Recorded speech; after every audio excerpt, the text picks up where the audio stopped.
Hello dear student, आज मैं आपको सिखाता हूँ एलपीपी को सॉल्व करने का एक और मेथड जिसको हम कहते हैं to phase method. Okay, to phase method actual में है क्या कि इस मेथड के थ्रू केवल उन्हीं एलपीपी को सॉल्व कर सकते हैं जहाँ पर हम जब किसी एलपीपी को स्टैंडर्ड फॉर्म में बदलते हैं और वो एलपीपी के अंदर जो एलपीपी आपकी कन्वर्ट होकर आ रही है स्टैंडर्ड फॉर्म में, वहाँ पर हमारा आर्टिफिशियल वेरिएबल आ जाता है। अगर आर्टिफिशियल वेरिएबल टेबल के अंदर वो स्टैंडर्ड फॉर्म में आ जाता है तो उसको सॉल्व करने के लिए हम इस मेथड का यूज कर सकते हैं। अगर आर्टिफिशियल वेरिएबल टेबल में आता है तो इससे पहले भी मैंने आपको एक मेथड सिखा रखा है जिसको हम कहते हैं बिग एम मेथड, जिसके थ्रू भी आप क्वेश्चन सॉल्व कर सकते हैं। तो ये दो मेथड हैं, जब भी आर्टिफिशियल वेरिएबल टेबल के अंदर आता है या फिर जब हम स्टैंडर्ड फॉर्म में बदलते हैं, वहाँ पर अगर आर्टिफिशियल वेरिएबल इंट्रोड्यूस हो जाता है तो उसको सॉल्व करने के लिए हमारे पास दो मेथड होते हैं, एक बिग एम मेथड और नेक्स्ट वन है two phase method. Big M method को मैंने ऑलरेडी पीछे वीडियोस में डिस्कस कर रखा है, आप उसको जाके वहाँ से देख सकते हैं। सिंप्लेक्स मेथड मैंने बता रखा है, वहाँ से आप उसको चेक कर सकते हैं। एक मैं नया मेथड सिखा रहा हूँ जिससे हम कहते हैं to phase method. To phase method जैसा नाम है टू फेज़, उसी तरीके से इसमें दो फेज़ होते हैं। टू फेज़ मीन्स दो फेज़ हैं इसमें, तो इसमें दो फेजेस में हम क्वेश्चन को सॉल्व करेंगे, phase one and phase two. Phase one में हम किस किस चीज़ को चेक करते हैं उसको मैं बताऊंगा। फेज़ सेकेंड में आप कब मूव करेंगे और उसमें क्या कैलकुलेशन करेंगे वो मैं डिस्कस करूंगा। इसको मैंने एक चार्ट की फॉर्म में यहाँ पर डिज़ाइन कर रखा है, जरा आप इन कंडीशंस को चेक कर सकते हैं।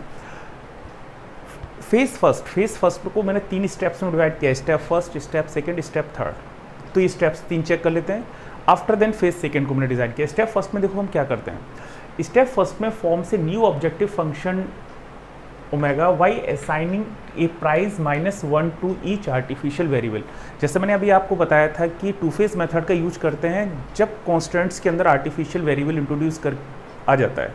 जब आर्टिफिशियल वेरिएबल उनके अंदर इंट्रोड्यूस करना पड़ता है तो उनकी जहाँ भी आर्टिफिशियल वेरिएबल आ रहा है उनकी कॉस्ट को -1 लीजिए, बाकी की सारे वेरिएबल्स की कॉस्ट आप जीरो लेके चलते हैं इसमें पहले फेज़ में। आगे देखिए, construct the auxiliary LPP in which new objective function omega is to be maximum subject to the given constant. तो जो हम ओमेगा नया ऑब्जेक्टिव फंक्शन लेते हैं, एक तो आपको ऑब्जेक्टिव फंक्शन जेड आपको क्वेश्चन में दिया जाएगा, एक हम नया ऑब्जेक्टिव फंक्शन लेते हैं ओमेगा। ओके, जो ओमेगा लेते हैं उसमें सारे वेरिएबल की कॉस्ट जीरो लेके चलेंगे, जो आर्टिफिशियल वेरिएबल होंगे उनकी कॉस्ट आप लेके चलेंगे -1। क्लियर? बिग एम मेथड में ये आप -m लेके चलते थे, वहाँ आप उसको चेक कर सकते हैं। तो यहाँ पर हम कितनी कॉस्ट लेके चलेंगे आर्टिफिशियल वेरिएबल की -1, बाकी की रेस्ट ऑफ द सारे वेरिएबल्स जो जितने भी आपको वेरिएबल दे रखे हैं मैक्सिमम जेड में, उन सब की कॉस्ट में जीरो ले लूँगा, इसे हम W कहते हैं। ओके, और ये किस फॉर्म में होना चाहिए? मैक्सिमम फॉर्म में। जो भी हम सिंप्लेक्स मेथड से सॉल्व करते हैं तो ये मैक्सिमाइजेशन टाइप की प्रॉब्लम्स को सॉल्व करने का तरीका होता है। अगर मिनिमम में दिया उसमें माइनस का मल्टीप्लाई करके उसको आप मैक्सिमम में कन्वर्ट कर सकते हैं। ओके, स्टेप थर्ड ये कह रहा है solve the auxiliary LPP by simplex method. हम एलपीपी जो आपको दे रखी है उसको हम सिंप्लेक्स मेथड की तरीके से सॉल्व करते हैं, जैसा हम प्रीवियस में सीखे थे। आप एक टेबल बनाते हैं, टेबल में डेल्टा जे निकालते हैं। ओके, वही मैंने यहाँ लिखा है, डेल्टा जे निकालेंगे। डेल्टा जे जो मैक्सिमम होगा वो इनकमिंग वेक्टर हो जाएगा, फिर X B upon Y incoming करते हैं, आउटगोइंग वेक्टर फाइंड आउट करेंगे, जो मैं पीछे आपको डिस्कस कर चुका था सिंप्लेक्स मेथड या बिग एम मेथड में। तो जो की एलिमेंट होगा, की एलिमेंट आप कॉमन लेके फिर वही सारी प्रोसेस यूज़ करके जो मैंने आपको सिंप्लेक्स मेथड में बताई थी वो आप यूज़ करके तब तक आप करते रहेंगे ये जब तक कि सारे डेल्टा जे हमारे नेगेटिव ना हो जाए। जब डेल्टा जे नेगेटिव आ जाते हैं तो वहाँ पर हम तीन केसेस को चेक करते हैं। पहला केस क्या है? मैक्सिमम W लेस देन 0, यानी मैक्सिमम जो ओमेगा आपने लिया है ये नेगेटिव है, जो भी मैक्सिमम ओमेगा आ रहा है ये नेगेटिव है। डेल्टा जे तो लेस देन इक्वल टू 0 हो जाएंगे, तभी तो हम टेबल यहाँ रोकेंगे। और आर्टिफिशियल वेरिएबल टेबल के अंदर है, यानी मैक्सिमम ओमेगा नेगेटिव है, सारे delta J less than equal to 0 हैं और आर्टिफिशियल वेरिएबल अभी भी टेबल के अंदर है। It means these LPP have no feasible solution, यानी जो ये आपकी एलपीपी है ये कोई भी फिजिबल सॉल्यूशन पजेस नहीं करेगी, पहली चीज़। सेकंड, अगर मैक्सिमम ओमेगा 0 है, ओके, मैक्सिमम ओमेगा की वैल्यू निकल के आ रही है वो 0 आ रही है और डेल्टा जे हमारे पास लेस देन इक्वल टू 0 तो कंडीशन होगी, और आर्टिफिशियल वेरिएबल टेबल के अंदर है अभी भी, मतलब अगर ये 0 है, ये वो लेस देन इक्वल टू 0 है और आर्टिफिशियल वेरिएबल इस केस में अगर है तो फिर हम फेज सेकेंड के अंदर मूव करेंगे। इस फेज में हम सेकेंड फेज में नहीं जाएंगे फर्स्ट कंडीशन में। अगर हमारे पास ये नेगेटिव आ रहा है मैक्सिमम ओमेगा और delta J less than equal to 0 आ रहा है और आर्टिफिशियल वेरिएबल है, तो यहाँ पर मैं कह दूंगा these equations have no feasible solution. आप सेकंड फेज में नहीं मूव करोगे, क्वेश्चन यही ओवर हो जाएगा। सेकंड फेज में मूव करूंगा इस कंडीशन में, यानी मैक्सिमम ओमेगा 0 हो, delta G less than equal to 0, artificial variable table के अंदर हो, then we go to the second phase. ऐसे ही इस थर्ड केस में भी हम सेकेंड फेज में मूव करते हैं, मैक्सिमम ओमेगा 0 हो, delta G less than equal to 0 और कोई भी आर्टिफिशियल वेरिएबल टेबल के अंदर ना हो, then we move to the phase second. Clear? Phase second में हम मूव कर जाते हैं। आई होप इतना क्लियर हो गया। अगर ये लास्ट की दो कंडीशंस है, then we move toward the phase second, तो हम फेज सेकेंड में मूव करते हैं। ओके, आई होप इतनी चीज़ क्लियर हो गई। आफ्टर देन देखिए सेकेंड फेज में हमें करना क्या होता है, जब ये फर्स्ट फेज कंप्लीट हो जाए, आफ्टर देन सेकेंड फेज में क्या करना होता है कि write the actual price of original variable and assigning the price 0 to the artificial variable. जब हमारा फर्स्ट फेज कंप्लीट हो जाता है तो फर्स्ट फेज की लास्ट जो टेबल होती है ये दोबारा हम रीराइट करेंगे सेकेंड फेज में। लेकिन जो ऊपर कॉस्ट लिखते हैं ना सीजे, उसमें कॉस्ट में जो हमारे पास स्टार्टिंग में क्वेश्चन दिया जाएगा मैक्सिमम जेड, ओके, जो स्टार्टिंग में क्वेश्चन आपको ऑब्जेक्टिव फंक्शन जेड की फॉर्म में होगा, उसमें जो x1 x2 x3 जो वेरिएबल्स होंगे जिसकी एक्चुअल प्राइस होगी वो प्राइस सारी लिख देंगे जो भी आएगी। और जहाँ आर्टिफिशियल वेरिएबल टेबल में अगर आ रहा है लास्ट में, तो जहाँ आर्टिफिशियल वेरिएबल आएगा वहाँ पर उसकी प्राइस हम 0 लिखेंगे। यानी सेकेंड फेज में क्या करते हैं, हम लास्ट टेबल जो हमारी फर्स्ट फेज की लास्ट टेबल आई उसको हम रीराइट करते हैं, उसकी केवल कॉस्ट ऊपर चेंज कर देते हैं। कॉस्ट में क्या करते हैं, जो एक्चुअल हमारे पास ऑब्जेक्टिव फंक्शन दे रखा है उसकी जो कॉस्ट होती है वो सारी कॉस्ट हम वहाँ पर लिख देते हैं, प्राइस जो भी आती है, और आर्टिफिशियल की जो प्राइस होगी वो हम कितना लिख देंगे सेकेंड फेज में 0। फर्स्ट फेज में आर्टिफिशियल की प्राइस -1 ली हुई थी, यहाँ पर हम 0 ले लेंगे। इसके रिस्पेक्ट में हमारा डेल्टा जी निकल के आएगा, फिर दोबारा डेल्टा जी हम कंस्ट्रक्ट करेंगे। नीचे डेल्टा जी का मैं आपको प्रोसेस सिखा रखा है किस तरीके से करते हैं। डेल्टा जी आप निकालेंगे और डेल्टा जे की वैल्यू तब तक हम ये प्रोसेस अगर पॉजिटिव आती रहती है और ये प्रोसेस हम तब तक कंटिन्यू करते रहते हैं जब तक कि डेल्टा जे की वैल्यू हमारे पास पॉजिटिव आती रहती है, यानी ग्रेटर देन इक्वल टू 0 आएगी। अगर ग्रेटर देन 0 आती है कहीं भी डेल्टा जे, तो आप वही इनकमिंग वेक्टर हो जाएगा, आउटगोइंग आप फाइंड आउट कीजिए, इनकमिंग आउटगोइंग से आपकी एलिमेंट निकालिए, और ये प्रोसेस हम रिपीट करते रहते हैं जब तक कि सारे delta J less than equal to 0 ना हो जाए। लास्ट में हम उसका सॉल्यूशन निकाल लेते हैं, जो हमारे पास सॉल्यूशन निकल के आता है यही हमारा कहलाता है आपका बेसिक फिजिबल सॉल्यूशन। आई होप ये चीज़ क्लियर हुई होगी। आप इसका स्क्रीनशॉट ले सकते हो इसको तैयार करने के लिए, ओके। आप इसका स्क्रीनशॉट ले लीजिए और देखिए इसको और इनके स्टेप्स को तैयार कीजिए। जब मैं न्यूमेरिकल क्वेश्चन करूंगा तो उसमें ये सारे स्टेप्स को मैं करके क्लियर करता जाऊंगा, वहां पर इन स्टेप्स को आप चेक कीजिएगा, ओके। अब मैं इसको एक न्यूमेरिकल क्वेश्चन के थ्रू इस चीज़ को डिस्कस कर रहा हूँ। अब देखो एक क्वेश्चन के थ्रू मैं 2 फेज मेथड को डिस्कस कर रहा हूँ, जरा ध्यान से देखिएगा इसको, ओके। मैंने एक क्वेश्चन लिया है, minimum Z is equal to x1 plus x2। आपके पास कंडीशन दे रखी है, कांस्टेंट दे रखी है 2x1 plus x2 greater than equal to 4, x1 plus का 7x2 greater than equal to 7, and non negative condition दी है x1 x2 greater than equal to 0, okay. हमारे पास ये कांस्टेंट दे रखी है। सबसे पहले मैं क्या करूँ कि ये क्वेश्चन मिनिमम का है, इसको मैक्सिमम में बदल लो। अगर ये मैक्सिमम है तो चेंज करने की जरूरत नहीं है, अगर मिनिमम में है तो मैक्सिमम में कन्वर्ट करो, क्योंकि सिंप्लेक्स का प्रोसेस होता है केवल मैक्सिमाइजेशन को सॉल्व करने का। तो इसमें माइनस का मल्टीप्लाई कर दूँ, वही मैंने लिख दिया है maximum Z S is equal to, इसमें माइनस का मल्टीप्लाई किया तो -x1 -x2 हो गया ये, ओके। तो maximum Z S is equal to minus का मिनिमम ऑफ जेड, तो इसमें मिनिमम माइनस का मल्टीप्लाई करिए, वैल्यू आ गई। अब बताइए हमारे पास कांस्टेंट दे रखी थी, इनको सबसे पहले आप इक्वेशन बदलिए। ग्रेटर देन का साइन है तो इसमें आपको सरप्लस वेरिएबल इंट्रोड्यूस करने पड़ेंगे। तो यहाँ में एक वेरिएबल माइनस कर दूँ x3 तो इक्वल हो जाएगा, यहाँ एक माइनस कर दूँ x4, तो ये चीज़ इक्वल में बदल गई। जब इक्वल में बदल गई है तो उसके लिए मुझे सरप्लस वेरिएबल इंट्रोड्यूस किया। जहाँ भी सरप्लस वेरिएबल इंट्रोड्यूस करते हैं तो वहाँ उन कांस्टेंट्स में या उन इक्वेशंस से मुझे एक आर्टिफिशियल वेरिएबल और इंट्रोड्यूस करना पड़ता है फॉर मेकिंग द आइडेंटिटी। तो मैंने एक वेरिएबल इसमें x5 और इसमें x6 इंट्रोड्यूस कर दिया आइडेंटिटी बनाने के लिए, ओके। क्लियर हो गया यहाँ तक। तो बटा जो x5 और x6 आया ये आर्टिफिशियल वेरिएबल आ गया। अगर आर्टिफिशियल वेरिएबल इस में मुझे ज़रूरत ना पड़ती तो मैं इसे 2 फेज़ मेथड की मुझे इसमें करने की कोई ज़रूरत नहीं, इससे मैं 2 फेज़ मेथड अप्लाई नहीं कर सकता था, फिर मैं सादा सिंप्लेक्स मेथड से इसे सॉल्व करता। जब भी आर्टिफिशियल वेरिएबल कॉन्स्टेंट्स में इंट्रोड्यूस होने लगते हैं तो उनको हम सॉल्व करने के लिए 2 फेज़ मेथड का यूज़ करते हैं। तो इसका मतलब है कि मैं इसे 2 फेज़ मेथड से सॉल्व कर सकता हूँ। क्लियर हुआ यहाँ तक। अब जरा चेक करना बेटा, सबसे पहले हम initial basic solution find out करते हैं। इसका इनिशियल बेसिक सॉल्यूशन का तरीका क्या होता है कि इसमें जो वेरिएबल मैंने ले रखे हैं इनिशियल, उन सभी की कॉस्ट 0 ले लो, x1 x2 x3 x4, इन सबकी अगर मैं कॉस्ट 0 ले लूँ तो यहाँ से x5 इज इक्वल टू 4 आ जाएगा और x6 इज इक्वल टू 7 आ जाएगा। जो वेरिएबल आइडेंटिटी बना रहे थे उनको छोड़ के बाकी सभी की कॉस्ट आप 0 ले लीजिए। जैसे मैं 0 लूँगा we get x5 is equal to 4 and x6 is equal to 7। ये जो रिप्रेजेंटेशन है it is called initial basic solution, जैसा हम पहले करते थे, ओके। अब हम 2 फेज़ मेथड को किस तरीके से यूज़ करते हैं जरा उससे देखिएगा, ओके। सबसे पहले मैंने आपको बताया था 2 फेज़ में फेज़ 1 को स्टार्ट करने के लिए हम क्या करते हैं, फॉर द फेज़ फर्स्ट के लिए एक नया ऑब्जेक्टिव फंक्शन मानते हैं हम ओमेगा। ओमेगा को कंस्ट्रक्ट करते टाइम पर क्या करते हैं, सारे वेरिएबल्स जो आपको दिए गए उनकी कॉस्ट आप जीरो लेंगे, केवल आर्टिफिशियल वेरिएबल की कॉस्ट आप -1 लेंगे। तो हमारे पास कितने आर्टिफिशियल वेरिएबल हैं यहाँ पर, 2, x5 और x6, इनकी कॉस्ट हम -1 लेंगे, बाकी के सारे वेरिएबल की कॉस्ट हम कितना लेंगे, 0। वही मैंने लिखा है maximum omega is equal to 0x1, 0x2, 0x3, 0x4, सभी की कॉस्ट मैंने 0 लिए। जो आर्टिफिशियल वेरिएबल्स थे इनकी कॉस्ट मैंने कितनी ले ली है, -1। बताओ कोई प्रॉब्लम इसमें? पहले फेज में मुझे यही तो करना था, जो मैंने पीछे भी आपको प्रोसेस सिखाई है उसी का मैं फॉलो करता जा रहा हूँ। एक मैं सिंप्लेक्स टेबल बना लूँ, B C B X B C J, पूरी टेबल मैंने कंस्ट्रक्ट कर ली। बेटा यहाँ पर मैं कहाँ तक गया हूँ, y6, ये लास्ट के 2 आर्टिफिशियल वेरिएबल हैं, तो ये y1, y2, y3, y4 यहाँ तक आ गया। आर्टिफिशियल के लिए a1 a2 यूज़ कर लेते हैं, तो उससे अलग से पता रहता है कि हाँ ये आर्टिफिशियल आ रहा है, ये a1 और ये क्या हो गया a2। अगर एक आर्टिफिशियल होता तो a1 लिखना पड़ता है, अगर 2 है तो a1 a2 दोनों लिख लिए मैंने। ओके, ये 3 इक्वेशंस भी हो सकती हैं। आफ्टर दैट इनकी कॉस्ट कितनी है, 0 0 0 0 -1 -1। इससे मुझे मतलब नहीं जो मुझे स्टार्टिंग में दिया गया था, ये हमारे पास एक नया ऑब्जेक्टिव फंक्शन होता है, वो मैंने इसके अंदर इंट्रोड्यूस किया। बेटा किस किस वेरिएबल ने आइडेंटिटी बनाए हैं, a1 और a2 ने, तो यहाँ a1 a2 आ गया। इनकी कॉस्ट कितनी है a1 की, -1, a2 की -1, तो ये -1 कॉस्ट आ गई। और बेटा XV में ये बेसिक वेरिएबल होते हैं, जो हमारे पास इनकी राइट हैंड साइड होती है वही 4 और 7 आ जाते हैं, यानी x5 और x6 की जो वैल्यूज होती हैं वो लिख दी जाती हैं इसमें। ओके, यानी जो राइट हैंड साइड है वो लिख देंगे। आफ्टर देन डेल्टा जे निकालो।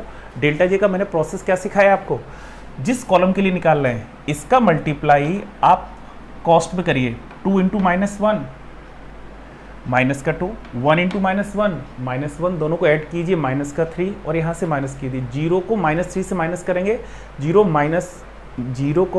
में से -3 माइनस करो तो 0 -3 +3, ऐसे ही -1 -7 -8 हो गया। -8 को 0 से माइनस करो, 0 -8 +8, ये -1 आइडेंटिकली डेल्टा जो 0 होता है आप जानते हो, तो ये मैंने लिख दिया। क्लियर हुआ? अब जरा चेक करना है यहाँ पर इनका मैं रेशियो निकाल लूँ। रेशियो निकालने का तरीका क्या होता है, यहाँ पर XV अपॉन, अब मुझे पता चल गया इनकमिंग y2, इस टेबल में y2 आएगा, तो y2 आएगा तो एक वेक्टर निकलेगा भी, तो यहाँ से वेक्टर निकलेगा कौन सा, उसको चेक करने का तरीका ये होता है XV अपॉन y इनकमिंग। जो इनकमिंग था इसका रेशियो XV के साथ लो, 4/1 4, 7/7 1, तो इन दोनों में मिनिमम रेशियो कौन सा है, 1। नेगेटिव वैल्यू उसे आप छोड़ देंगे, नेगेटिव को और इन्फिनिटी को नहीं लेते हैं, तो ये हमारा आउटगोइंग वेक्टर हो गया। इनकमिंग और आउटगोइंग जहां पर मिलते हैं इट इज नोन एज की एलिमेंट, ये हमारा की एलिमेंट कहलाता है। क्लियर? आई होप यहां तक समझ में आ गया। फिर हम टेबल बना लें, नई टेबल अगली कंस्ट्रक्ट करेंगे। तो यहाँ पर जरा चेक करना हमारे पास कौन सा वेरिएबल आउट हो रहा है, a2, इसकी जगह क्या आ रहा है y2, तो a1 तो एज इट रहेगा और a2 की जगह आगे बेटा कितना, y2। Clear? a2 vector outgoing हो रहा है, इसकी जगह आ रहा है y2, तो a2 की जगह मैंने y2 लिख दिया। अब इनकी कॉस्ट यहाँ से लिख के लिख दो, a1 की कॉस्ट तो -1 ही है, y2 की कॉस्ट कितनी है, 0। ओके, जो ये की एलिमेंट आया सबसे पहले इसी को लिखा जाता है। तो क्या तरीका होता है लिखने का, इस पूरी रो को की एलिमेंट से डिवाइड कर दो। तो बेटा 7 को 7 से डिवाइड, की एलिमेंट हमारे पास क्या है 7, पूरी रो को 7 से डिवाइड करो तो ये 1 1/7 1 0 -1/7 ये 0। क्लियर हुआ?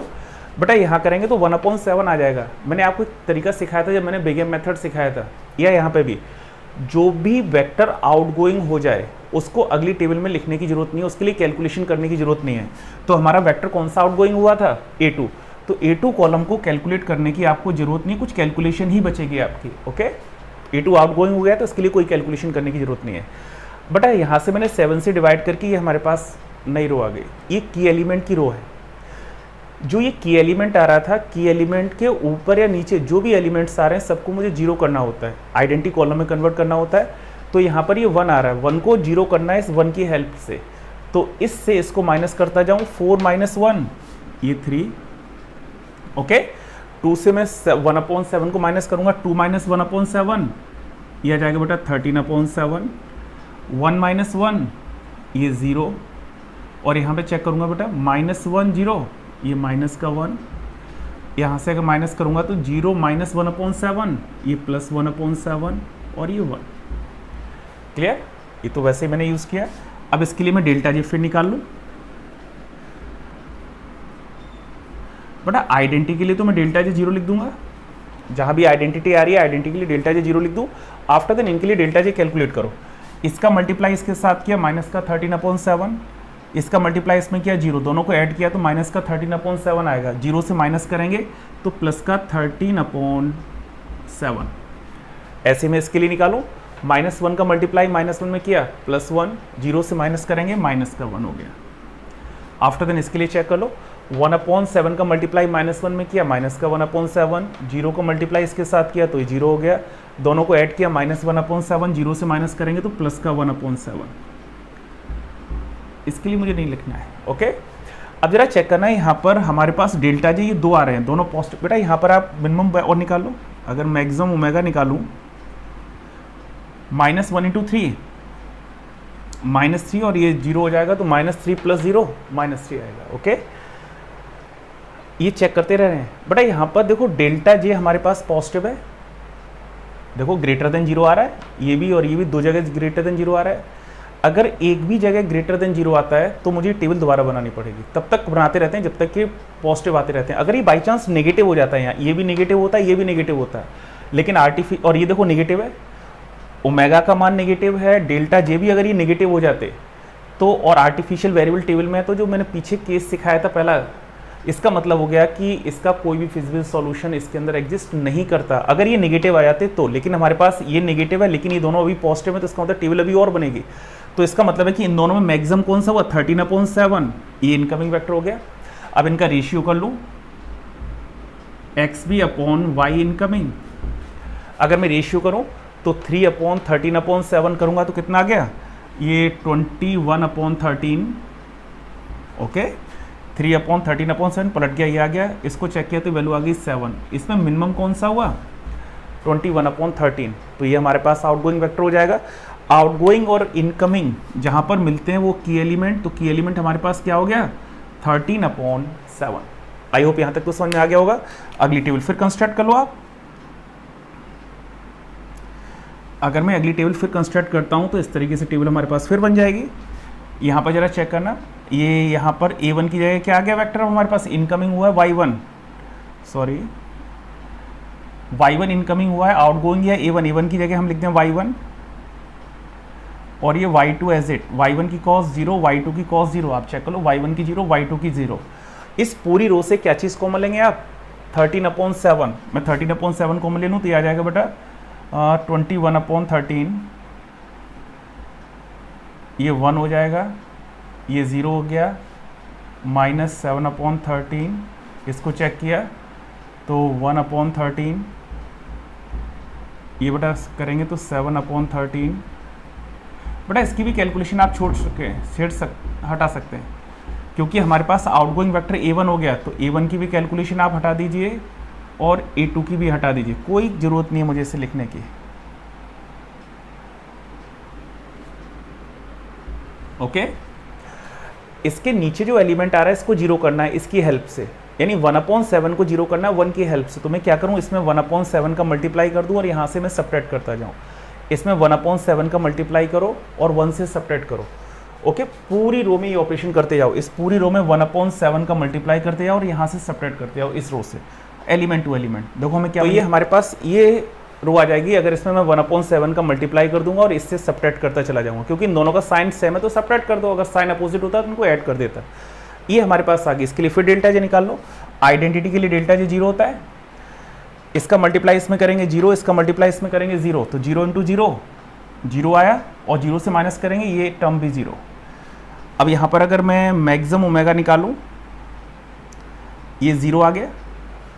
अब जरा देखो यहाँ पर कंडीशन, मैक्सिमम ओमेगा 0 है और इसके आगे मैं टेबल नहीं बनाऊंगा। क्यों, फेज फर्स्ट हमारा फिनिश हो गया, क्योंकि delta J less than equal to 0 नहीं, 0 से बड़ी कोई वैल्यू आई नहीं रही डेल्टा जे की, यानी मैं यहाँ पर इस केस को यहाँ फिनिश कर लूँगा। क्लियर हो गया, delta J less than equal to 0 है, मैक्सिमम ओमेगा ये 0 के बराबर है, और कोई भी वेरिएबल इसके अंदर आर्टिफिशियल नहीं आ रहा लास्ट टेबल में। इसका मतलब है we move toward the phase second, यानी हम किसे मूव कर सकते हैं, यानी देखो यहां मैं लिखता हूं maximum omega is equal to 0, delta J less than equal to 0, और नो आर्टिफिशियल वेरिएबल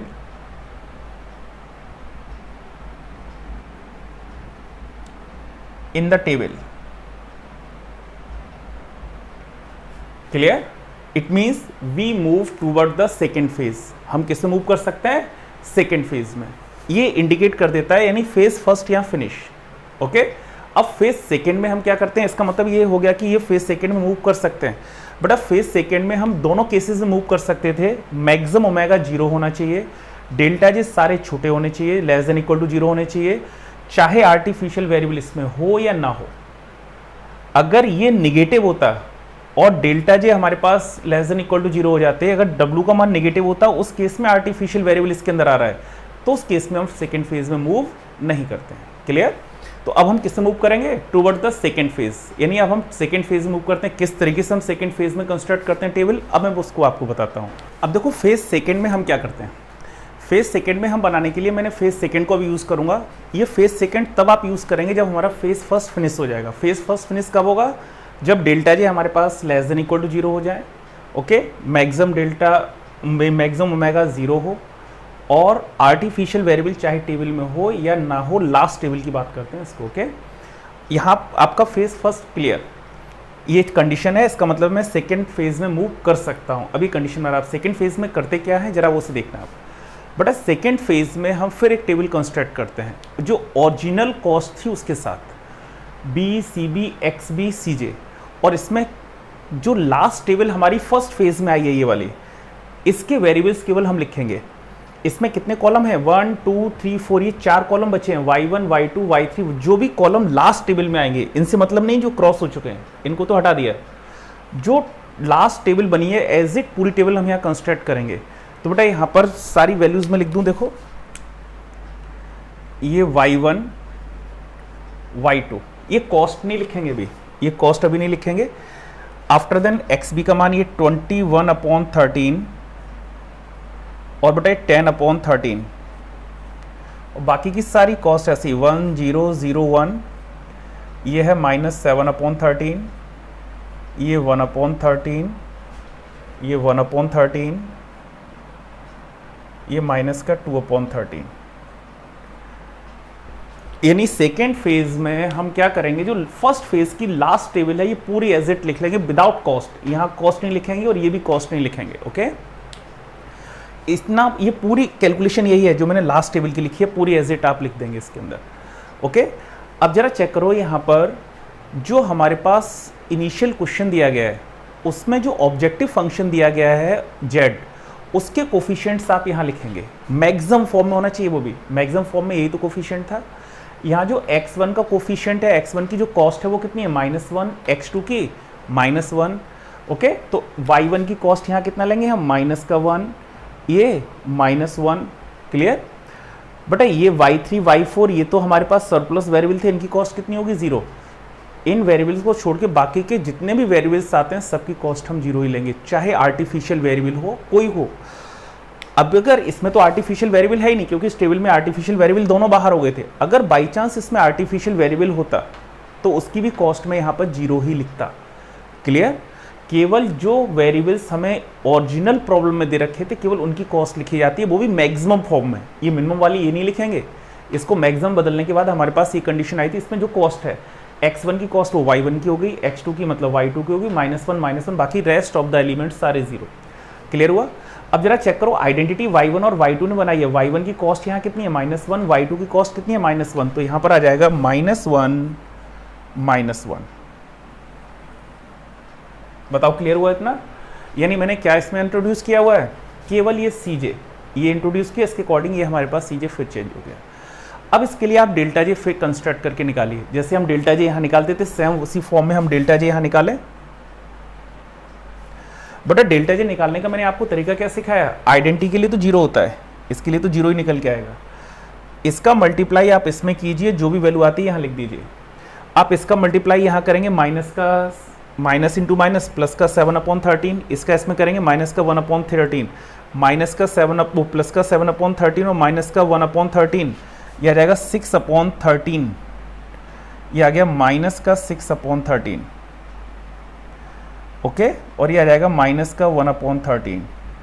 करो इसका मल्टीप्लाई, इसका इसमें करेंगे माइनस का 1/13 और ये प्लस का 2/13, 2/13 में माइनस का 1/13 ऐड करोगे, 1/13 आया। जब मैं 0 से माइनस करूंगा तो माइनस का 1/13। बेटा यहाँ पे तो ये सी टेबल, फर्स्ट टेबल में ही डेल्टा जे सारे नेगेटिव हो गए।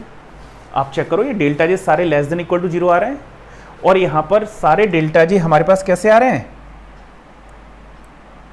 Less than equal to 0। इसका मतलब है सॉल्यूशन इज ऑप्टिमल, जो हमारे पास सॉल्यूशन हो गया वो ऑप्टिमल हो गया, यानी इसके आगे मुझे टेबल बनाने की जरूरत नहीं है। अगर डेल्टा जे यहाँ पॉजिटिव होता, ओके, जो डेल्टा जे पॉजिटिव होता है उसमें डेल्टा की वैल्यू अगर पॉजिटिव आती है तो मैक्सिमम डेल्टा जे इनकमिंग होता, फिर यहाँ मैं X B upon Y incoming करके रेशियो निकालता, जो मिनिमम होता वो आउटगोइंग होता, इनकमिंग और आउटगोइंग जहाँ मिलती है वो की एलिमेंट बनता, फिर मैं की एलिमेंट कॉमन लेता, जो मैं प्रोसेस पीछे करके आया हूँ वो सेम प्रोसेस करनी पड़ती है आपको जैसे करते हैं, मतलब सिंपल क्वेश्चन करना पड़ता है, तब तक करते रहते हैं जब तक कि डेल्टा जे नेगेटिव ना आ जाए। यहाँ तो मेरा पहली टेबल में आ गया तो मुझे आगे करने की जरूरत नहीं है, ओके। तो यहाँ delta J less than equal to 0 आ गया, it means solution is optimal. अब मैं चेक करूँ यहाँ पर ये y1 है, ये x1 को रिप्रेजेंट करेगा, x1 इज इक्वल टू 21/13। अगर मैं चेक करूँ सॉल्यूशन इज ऑप्टिमल तो x1 इज इक्वल टू कितना आ गया, x1 इज इक्वल टू आ गया बेटा 21/13 और x2 इज इक्वल टू आ गया बेटा 10/13। ये हमारे पास x1 x2 की वैल्यूज हो गई, ओके। अगर मैं वैल्यू निकालूँ, वैल्यू उठा के यहाँ लिखूँ, जरा चेक करो, maximum Z dash is equal to कितना था बेटा, अगर मैं इसमें पुट कर दूँ तो ये आ जाएगा माइनस का 21/13 माइनस का 10/13, तो ये आ जाएगा माइनस का 31/13। ये बेटा हमें क्वेश्चन तो मिनिमम में दिया था, minimum Z is equal to हो जाएगा माइनस का मैक्सिमम जेड डैश, इसे माइनस का मल्टीप्लाई कर दो तो इज इक्वल टू आ जाएगा 31/13। बताओ कोई प्रॉब्लम इसमें? ये हमारे पास ऑब्जेक्टिव फंक्शन हो गया 31/13, ये हमारे वेरिएबल्स की वैल्यू होगी, x1 is equal to 21/13 and x2 is equal to 10/13। I hope ये चीज़ समझ में आ गई होगी। बस ये चीज़ ध्यान रखना, यहाँ अगर डेल्टा जी हमारे पास पॉजिटिव हो जाता तो फिर जो मैक्सिमम होता वो इनकमिंग होता, फिर मैं आउटगोइंग रेशियो निकालता, यहाँ पर इनकमिंग और आउटगोइंग जहाँ मिलता की एलिमेंट बनता, फिर वो की एलिमेंट कॉमन लेके जो पीछे प्रोसेस सीख रखी है सिंप्लेक्स में वो आप यूज करके वैल्यू निकालते हैं। क्लियर हुआ ये चीज़? आई होप ये चीज़ आपको समझ में आई होगी, ओके। अब आप इस चीज़ को देखिए और करिए इसको, ओके।